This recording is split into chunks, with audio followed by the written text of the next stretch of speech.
today we are going to talk about this book, Kamal Haasan, A Cinematic Journey, written by author, critic, and also an award-winning filmmaker, K Hariharan, sir. Sir, welcome to the print. My pleasure. Sir, Kamal Haasan needs no introduction. He's one of the finest actors India has ever seen. But could you please tell us first what inspired you to write this book? What this book means to you? Well, it goes back a long way. Um, it, I've been making films. I know I've directed 9 feature films, 350 documentaries, and short films. And I was teaching all over the world. And finally, in 2004, I set up the LV Prasad Film and TV Academy in Chennai, inside the Prasad Studios. So in those days, Kamal was one of the regular visitors to the studios, for shooting and recording. And Raja was in the next floor there. So very often he would come and drop by, to talk to me. And I think we share a certain kind of intellectual bond, to discuss things beyond just hit and flop of a movie, So we will discuss world cinema, and he was very keen on world cinema.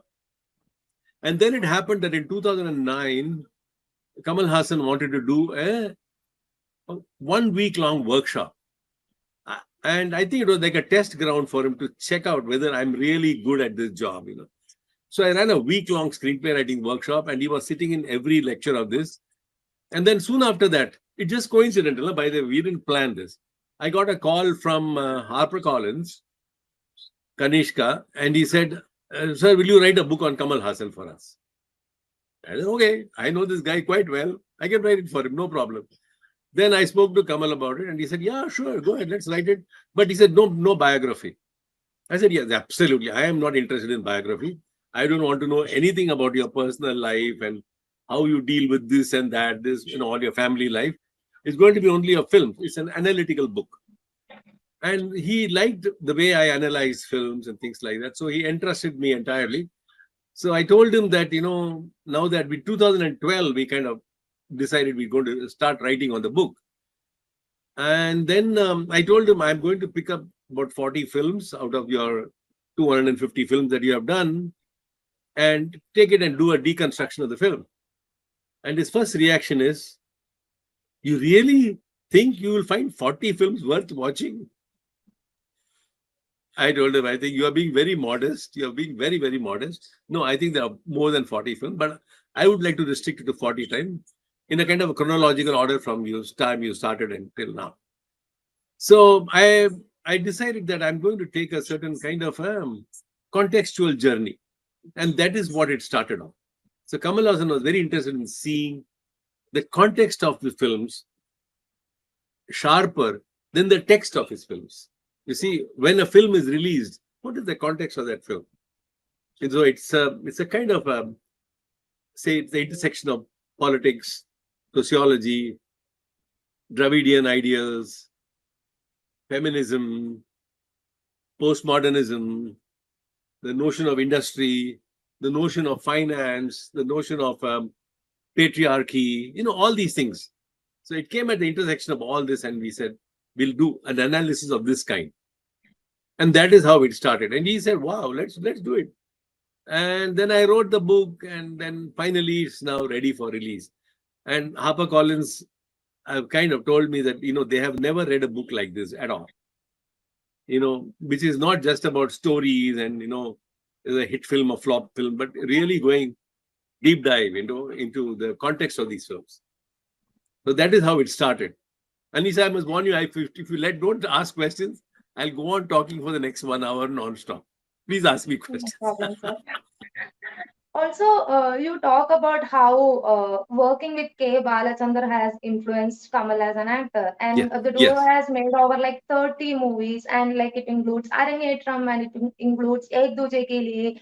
So movies such like very different, and it also shows Kamal in a very different nuanced characters. So could you please elaborate on how working with K. Balachander has Yeah. influenced Kamal? Right. Right. See, Kamal Hassan honestly expresses the truth, and that is he's a school dropout, and he just loved acting, dancing, anything to do with cinema. He was just one stargazer, in that sense.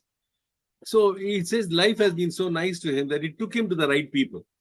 At first, it took him to TK Shanmugam Brothers, a very big drama troupe.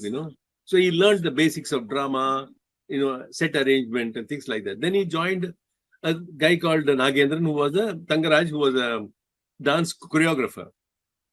Then that led to Balachander.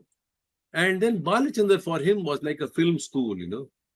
That this guy knew so much about cinema. And he says the first five films that he worked with Balachander, he was one of the side characters. He's not the primary character. It's all about women. He's there in a very strong, I would call them not feminism is a too broad a word, but very strong women-oriented films. And that's how he comes into cinema. Not just as an actor, but as a writer, but as an observer on lighting, on lenses, sitting with music recordings, MS Vishwanathan, see how songs are done, how screenplays are written. And his most valuable, takeaway from experience with Balachander was associating himself with his screenplay writer, whose name was Anantu. And Kamal Haasan will keep talking about this brilliant man called Anantu, who was a voracious film goer. And every time he'd watch a movie, he'll come and sit and discuss with him. Hey, I saw this Godard film. I saw this Truffaut film. I saw Citizen Kane. I saw Kurosawa. And they would have endless discussions on these things. And so Kamal Haasan was all set to become a director. After watching Kamal Haasan, after watching K. Balachander work, then it was K. Balachander who told him, look, don't enter that field. This film direction, production field is a dirty business. It's full of unprofessional hacks. You get into it, you will get into deep trouble. On the other hand, Balachander told him that you are a good actor.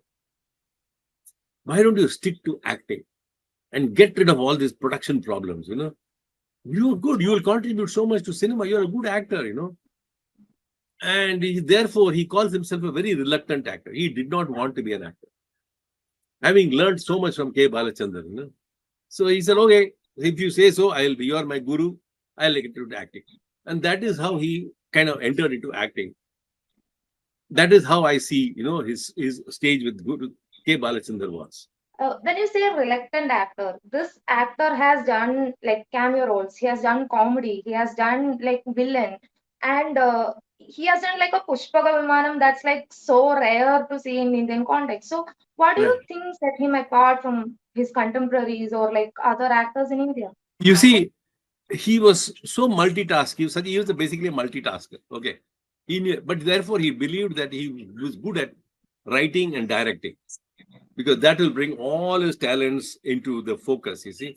And therefore, he's a reluctant actor, because when he's acting in a film with other producers and directors, he's forever seeing how to improve it.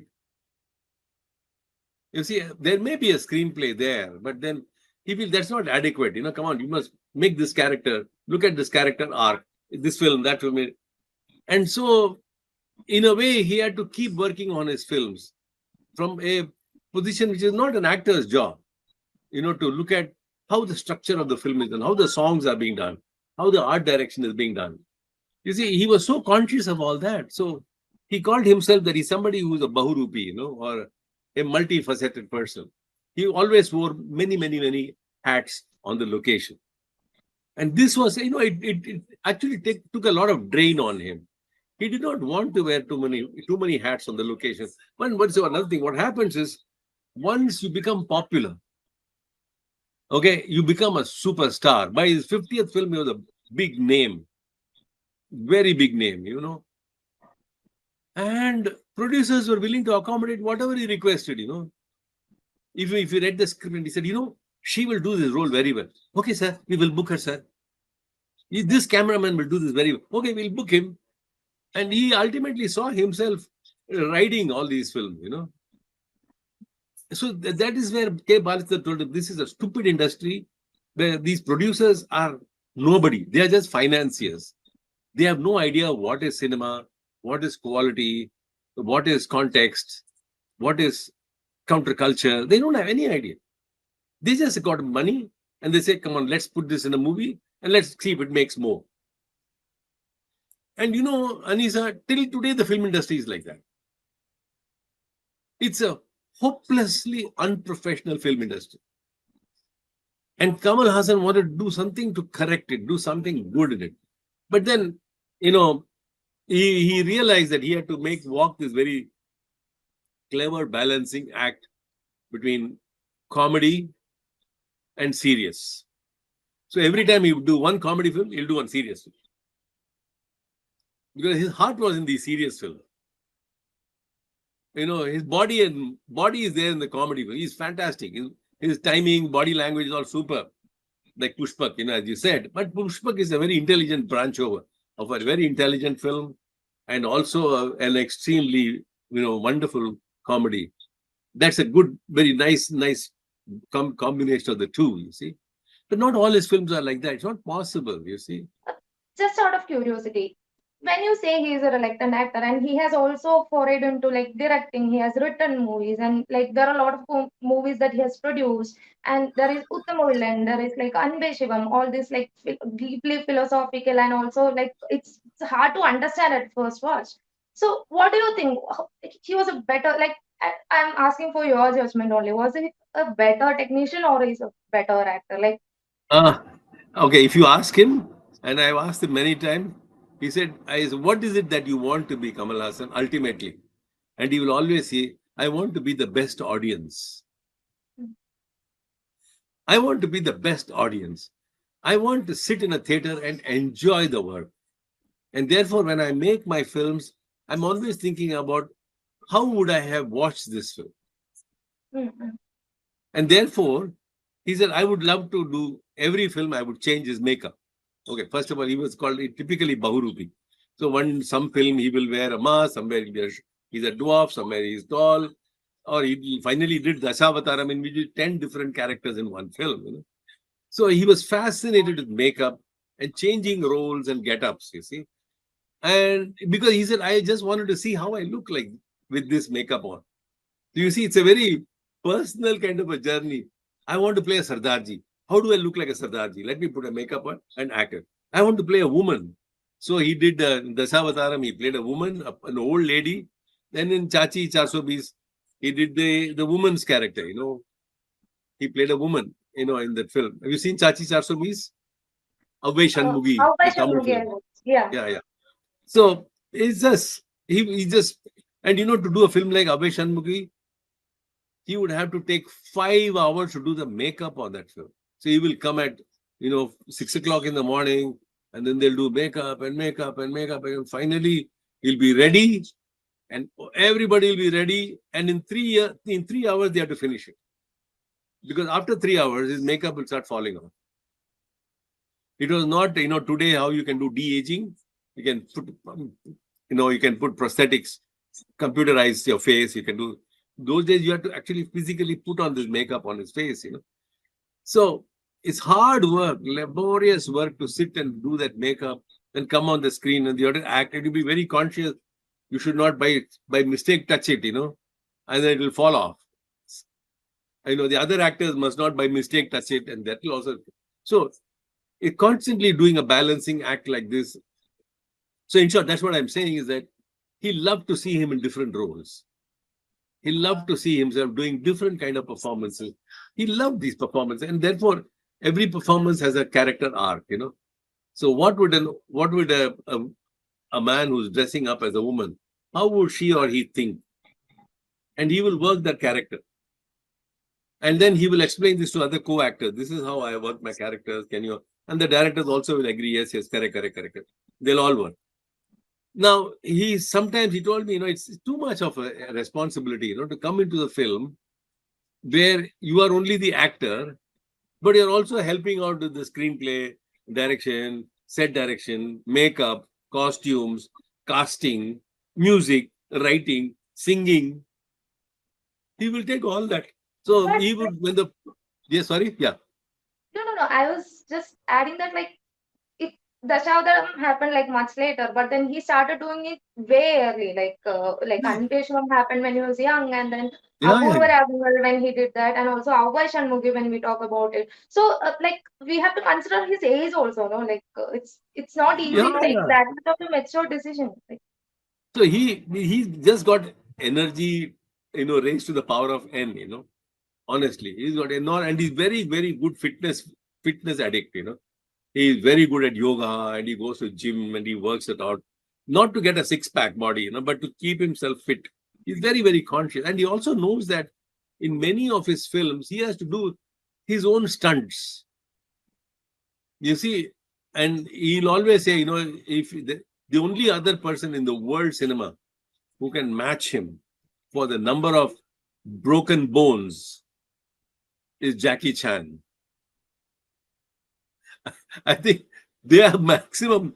They do so many. They go hit a car, they fall off something, and they break a bone, and they immediately rush to hospital. He has worn plaster cast for so many times. So many times he's put a plaster on. So he is just everything he says must be done in some kind of passion. Perfection is not the right word. Passion is the correct word. Because to expect perfection in the Indian film industry is a long shot. They're not about perfectionism. They are just about getting the film done and moving forward. But Kamal Haasan had a very good understanding with the producers and music directors, and so often he would just drop in to meet Ilayaraja and he say, what are the songs in this film? And then they will say, this is the song, and Kamal Haasan will say, this tune I heard. That can we do like this? I'll sing this song, and it is a pact between him and Ilayaraja. The director could be somebody else. But the director, producer, everybody knows that whatever Kamal Haasan is doing for the film, it is in the interest of the film to make the film look better on the screen. And that's what Kamal Haasan wanted, to be a good audience. uh, an actor who started with like much nuanced role, he also forayed into all these popular movies, like a lot of like formula movies as well. So, and a lot of these recent releases are like this Vikram, like such a mass Yeah, spectacle. So, yeah, you yeah, think like yeah, yeah.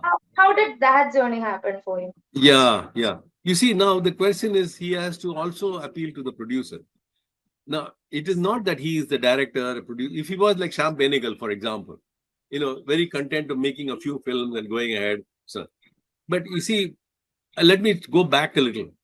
It was in 19, I think 84, 85, when he did his 100th film, a film called Raja Parvai. Okay, now that film is when he and his two brothers decided that they will produce this film on their own. That means they will launch it as Raj Kamal Films. It will be his company production. So he decided to take over production reins because he found that the producers they don't arrange for anything. They would have given the dates, but that person is not ready. This person not ready. So many dates are getting cancelled. He says, "Why is this? Why is it so unprofessional? Let me take on the reins." So he became a producer. Now, once you become a producer, you see you are gone deep dive into it because you are entering into this muck of Indian film industry where the only thing certain is uncertainty. So you have just go on whiling, and then so he said, at least let me get the production under my control. So he would, and the producers are too happy. Wow, you're taking care of that job also. Very good, do it. Here is the money, do it. Give us a first copy. And so his company would take on a lot of responsibility. Now what happens is, out of the 250 films that he has done, almost 200 are box office flops. That means they didn't recover the money. Now, when a film does not recover money back, it is not because its collections were not enough, but the budget went over. You see, the film was good enough to collect 50 lakhs. But if you spend 75 lakhs, you will get your 50. But you have gone over the budget, because of various other problems. So it is this production problem that more often than not ends up making the producer indebted. So now you see it's a vicious cycle. So now if you want to make that film successful, you got to go bigger budgets. You got more budgets, more chances of flopping or becoming a success. And so you will see from 2015, you'll see when Vishwarupam is launched as a big budget spectacle. There he's also trying his best to match. I think it started way back in 2000 when he did Hey Ram, which is a big budget film. And he wanted to do it exactly in his style. So what happens is the more money you put into the film, the more money you get to spend on things which are valuable. Okay, and therefore you can think big. You can think of big crowd scenes. You can think of, for example, if you've seen Hey Ram, there is Calcutta of 1947 in it, with trams and, Bengalis of that period with posters and all that is running. All of them is set. It's been set up for the film, right? So the more you start getting into this, you see, it becomes a production issue now. And therefore now, if you want to do a small budget film and for your heart's content, it is not possible. Because you're got into that loop. You see, it's called the debt trap. It's like many of you youngsters, you want to buy a flat and you have to take EMI, then you have to borrow so much money from the bank to buy a car and this, then you get into a debt trap. So I find so many of my youngsters, young friends, students who have got into this debt trap. And I say, hey, why are you doing this film, man? Sir, I have to pay the EMI for my house. I have to pay for this. I have to pay for that. Okay, suffer. That is it. So the film industry becomes a debt trap. And therefore, when a film like Vikram is made, he gets a good slice of that film as an actor. Okay, because the film budget is so big. So you're proportionally, you are getting more money. The percentage is the same. Okay, the percentage is 10 or 15%. But if the budget is 400 crores, then a 10% is 45 crores, 50 crores. But if the budget of the film is 10 crores, then what you end up walking away is with 75 lakhs. You get me? So it becomes a kind of a tough job to balance between running an industry, running cinema as an industrial art, and as something which you want to fulfill your personal passions. This is the challenge. I think everybody is facing it. Everybody across the world, they face this problem. And, TV channels, they are not helping them also. Say, okay, Kamal Haasan, you do whatever film you want, we will show it. It's not like that. They also want big name. They want some blockbuster scene. They want some murder, shooting, killing. I mean, you watch it around you, You can't be immune to that, correct? And we can't differentiate Tamil cinema and politics. So, especially in your book itself, you're talking about how the movies talked about the current political scenario as well. And you only talk about how Kamal has always been vocal about his own vision of God and everything. uh, you haven't talked about his political journey or other personal life in the book, but then I just wanted to know, since you know him as well, what him entering the politics, was it meant to happen? Yeah. Okay. See, the point is the politics of Tamil Nadu are continuously in the background of the book. Every film, I'm locating it in the political context. Who was the politician? Who was the chief minister at that time? What were some of the policies taken at that time, which is resonating in this film? Now, you see, when you ask, for example, when K Balachander started his film in 1972, Tamil Nadu was in a serious crisis because the DMK party split into the ADMK and the DMK. In a way, it is a deep betrayal, that has happened to the people of Tamil Nadu who believed that the DMK is going to take them forward. Now, suddenly they have split. And now they do not know whether to follow Karunanidhi or to follow MG Ramchandran. Now, the film is not about that, but the films of K Balachander are all about betrayal, about families gone astray. There is a dystopic relation that is happening in these families. So this is what is resonating. Now, by the way, when I spoke to K Balachander about this and asked him, sir, did you see it like this? That your films reflecting the betrayal that is happening in the politics behind? He said, Hariharan, I did not think so deeply like you are. You are an analyst, I didn't think. But I must tell you something. I was very angry at that time. In 1972, I was a very angry man seeing what is happening in Tamil Nadu. I didn't pinpoint it like the way you are doing it. Because till then, Kamal, K. Balachander was doing comedy films, family comedy films, and suddenly quit that to make these serious films like Arangetram, Avargal, Avalur Todrakadai, Moonru Mudichi, very serious films. And it touched him, something touched him. He said, I had to make these films. And it's just at that time, Kamal Haasan enters into that scenario. He enters into that scenario, of this grand betrayal that has happened. So the politics in the background have always been in his mind. But he never got into it actually until Vishwarupam. During the making of, when the film of Vishwarupam got ready for release, I've written a long chapter on that, on Vishwarupam's release. That is, Jayalalitha channel, Jaya TV channel, they wanted the rights. Now, there was a problem with the television rights. So, Jaya TV decided that, let's fix Kamal Haasan. So, they got him to, show the film to a group of people who said that this is an anti-Muslim film. The censor boards have approved it. They have given it a clean certificate. But this film was declared anti-Muslim by Tamil Nadu government. So what Jayalalitha did was to pass restraining orders to all the collectors of Tamil Nadu. Restraining orders. You see, they're not a ban. Telling them that if you release the film and there is some anti-social problems happening, you will be responsible for it. So the film was banned in Tamil Nadu. And he was in deep trouble because that is the main market. The film is released in Kerala and Karnataka and Hyderabad, but not in Tamil Nadu, you see. So it is a big loss for him. That's where his anger began. He decided to take on the bull by the horn. I'm going to do something. Even there, he restricted for at least 2 years. We were in discussion with each other. Should we enter or not? Then finally, 2017, he said, I'm starting a party. Because he said, I have to keep myself afloat, and I have to tell them that I cannot be walked over like this.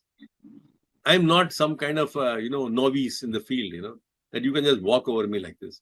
I am somebody. So he started a political, Makkal Nidhi Mayam, and then he entered into the 2019 assembly elections, which did not work well. The council election also did not work. So somewhere, now this is a whole $1 million question. Should he have come into active politics, or should he have retained himself as a critique of the politics of Tamil Nadu ministry? That is left for him to answer. I am nobody to sit and make a judgment on whether it was right or not. That is his call, and he took it. And I think he has the full right to do it. Have I answered your question? Yeah, in a way. And coming back to your relationship with Kamal Haasan, in the acknowledgement section, you're talking about how he influenced you to reach out readers critically and all. So could you please tell us how he influenced you and your art? You see, I very, very basic level, being from Tamil Nadu, like most of us, film lovers of cinema, we are all in awe, admiration of Kamal Haasan. We are always. I mean, he's somewhere else. We always believe that if he was in Hollywood or some other European cinema, he would have shown his talent in far superior ways.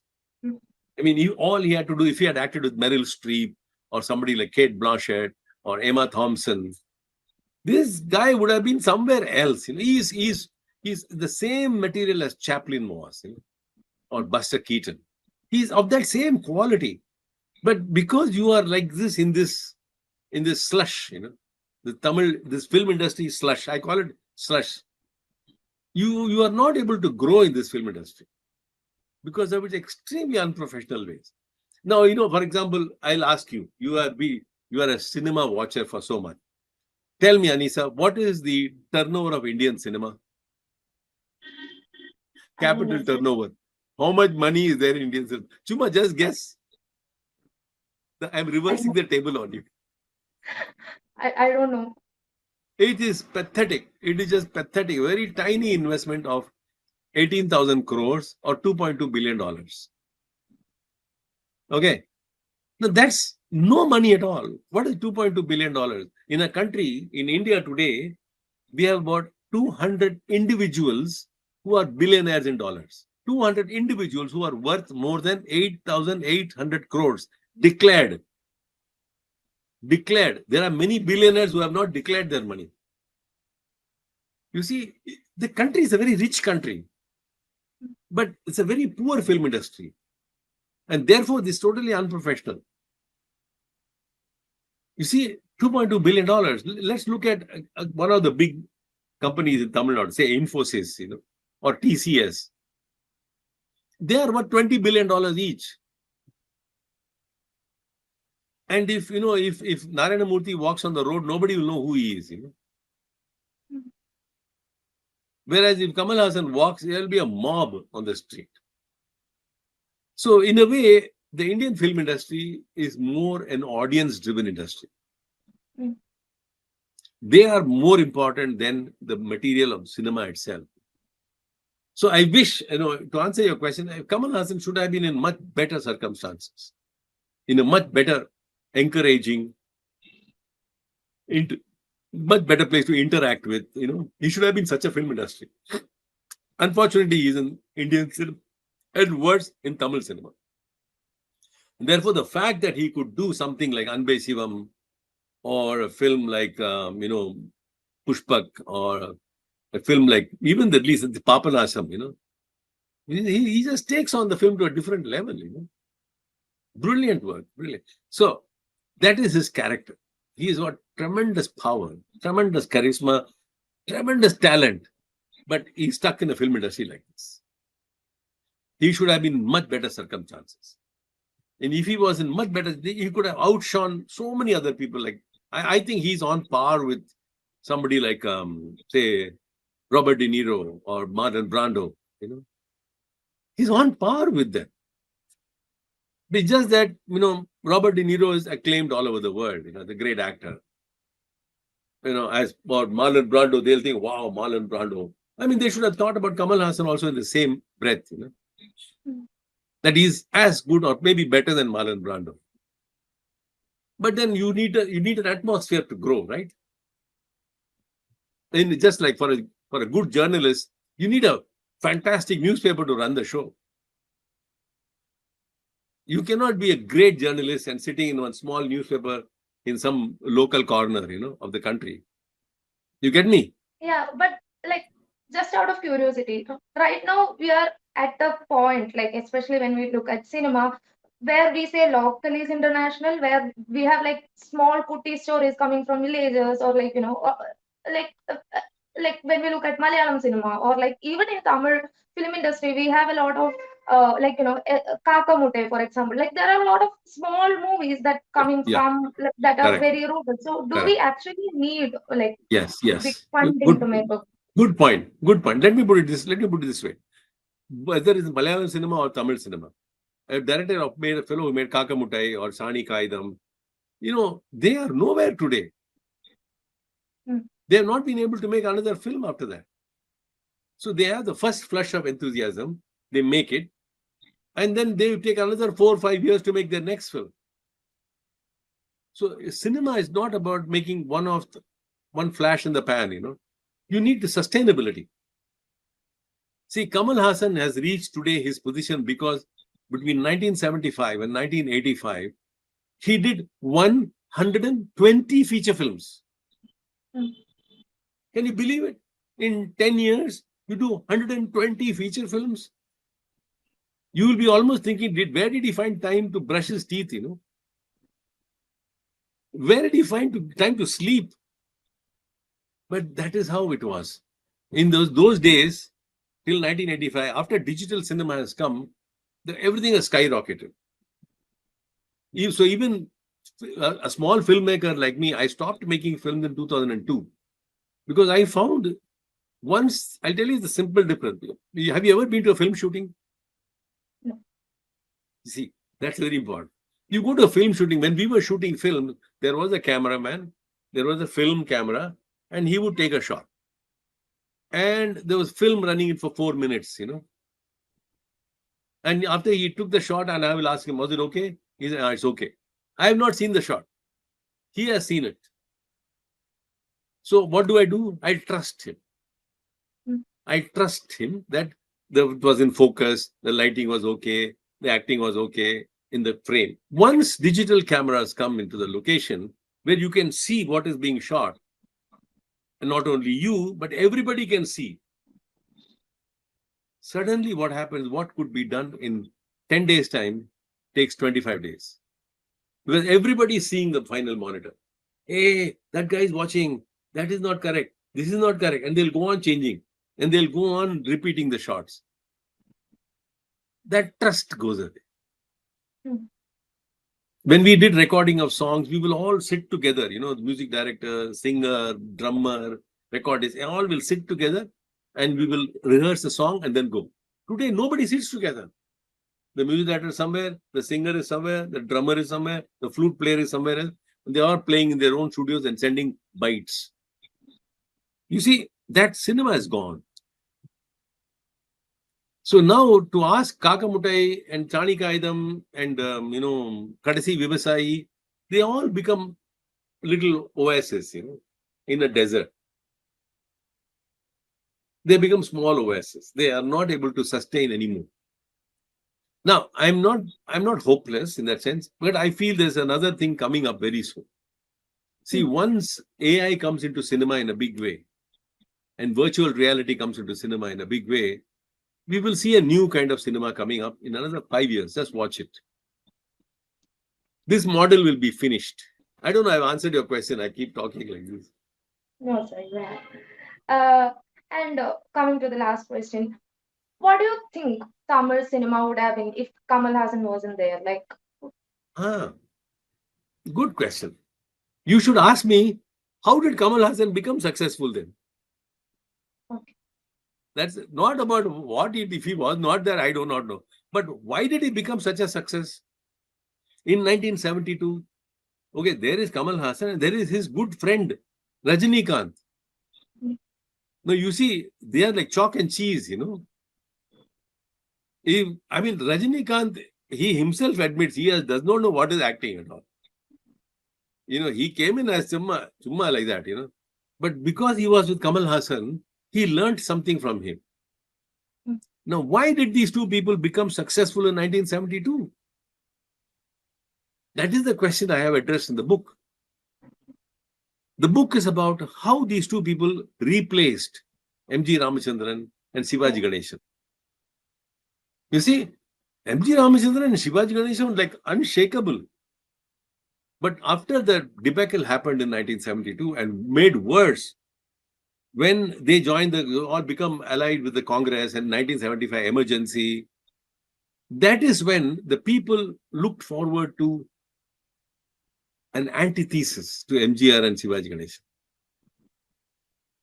And so therefore, Rajinikanth was everything that MGR was not.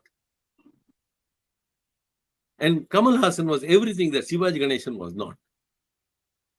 You see, they played the alter egos. And they came in at the right time in 72. If they had come few years before, few years later, it would not have worked. You see, a few years later comes one actor called Vijay Kant. There is one Nalini Kant. And there is one Mohan. There are other actors coming in. But none of them could become as successful as these two. So they hit, it's just like a tidal wave that started in 1972. By 1975, they are doing Padinar Vaidini Lelo. And they are on the top of the tidal wave. So, after working for about 8 or 10 films, Kamal Hassan told, I've written this in the book, Kamal Hassan told Rajinikanth that, look, if you continue to act with me like this, you will always be the villain, I'll always be the hero. So, villains don't have good screen life. They die very quickly. So, I want you to stop working with me. The moment we get paired, I'll be the hero, you'll be the villain. Don't work with me. You follow your own path, you become an independent actor. This was shocking for Rajinikanth, because he's a nobody here, just dropped in. So he said, look, but we will do another pact. This is a very clever business deal they did with each other. And that is, Kamal Hassan told Rajinikanth that every time a producer comes to you, promise him that his next film will be with me. And every time a producer comes to me, I will tell him the next film will be with you. Can you believe they swapped producers? So if you ask me, how did they make 125 films in 10 years? This is the business deal. They did it. They did this fantastic swapping of producers. Brilliant. Absolutely. I must admire both of them. And you see, last but not the least, Anis, you must remember this too. These two are the only big superstars in the country who have not entered into advertising. They don't make money endorsing products. In the way you see all these Bollywood fellows constantly endorsing products, whether it is Hyundai, Keshavardhini, Apple, butter, cheese, everything they endorse. These guys don't endorse anything. And I asked him this, why people have not approached you for endorsing products? Of course they would have. Imagine who would not want Rajinikanth to say, drink Coca-Cola, or Pepsi. Why would they will pay him some crores of rupees to say, drink Pepsi. Am I right? But he has not done it. And we asked him, and he said, you know something? We are what we are because of the Tamil audience.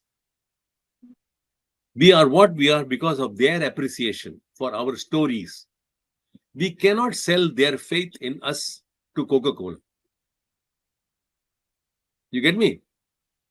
When you do a Coca-Cola ad or a Pepsi ad, it has got nothing to do with the story. It has got to do with the product. How can we sell my audience to these people? You get me? That is their integrity. That is the integrity of Kamal Haasan and Rajinikanth. And my hats off to both of them, that they have really stuck together as a wonderful younger brother, older brother. They played brilliantly. And that's why Indian Tamil cinema still has got some value,